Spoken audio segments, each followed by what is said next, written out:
The EU General Data Protection Regulation sets out in law when and under which conditions personal data can be collected, what it can be used for, and the rights of the person to whom the data belongs.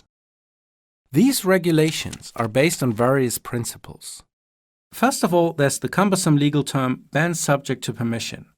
In simple terms, this means that the collection, storage, and processing of personal data is in principle prohibited, unless it is permitted by a legal provision. The data is needed for the fulfillment of contracts, or the data subject has given his or her explicit consent.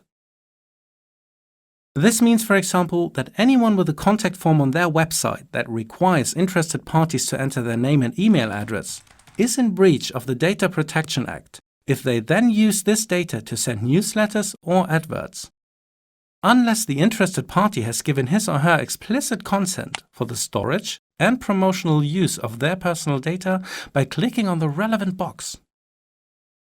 Another principle of data protection is proposed limitation. This means that personal data can only be collected and used, if at all, for a predefined purpose.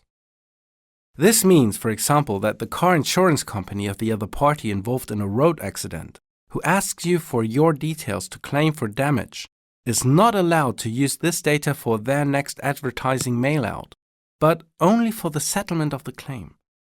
Use of this information for advertising purposes would require your explicit consent. The principle of purpose limitation is only relaxed for scientific research and statistics. The next key principle in EU data protection is called data minimization, which means that only the data that is genuinely needed for the predefined purpose can be collected. A hotel can ask you whether you're a smoker or not when you book in order to give you an appropriate room, for example. But an airline company shouldn't ask for this information, as all flights are non-smoking anyway.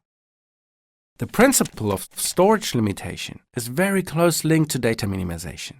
Basically, you should store as little personal data as possible, and only for as long as it is really needed, or as is required by legislation.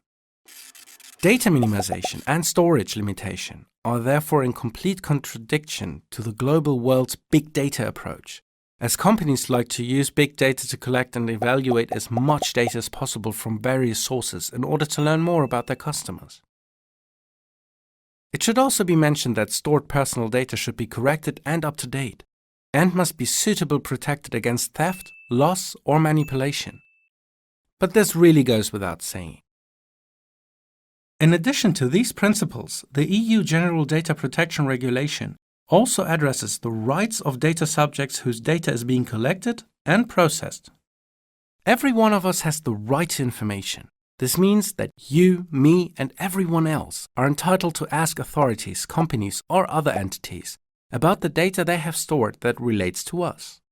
And they have a duty to give us a sensible answer. If the stored information is incorrect, the data subject has a right to have it corrected.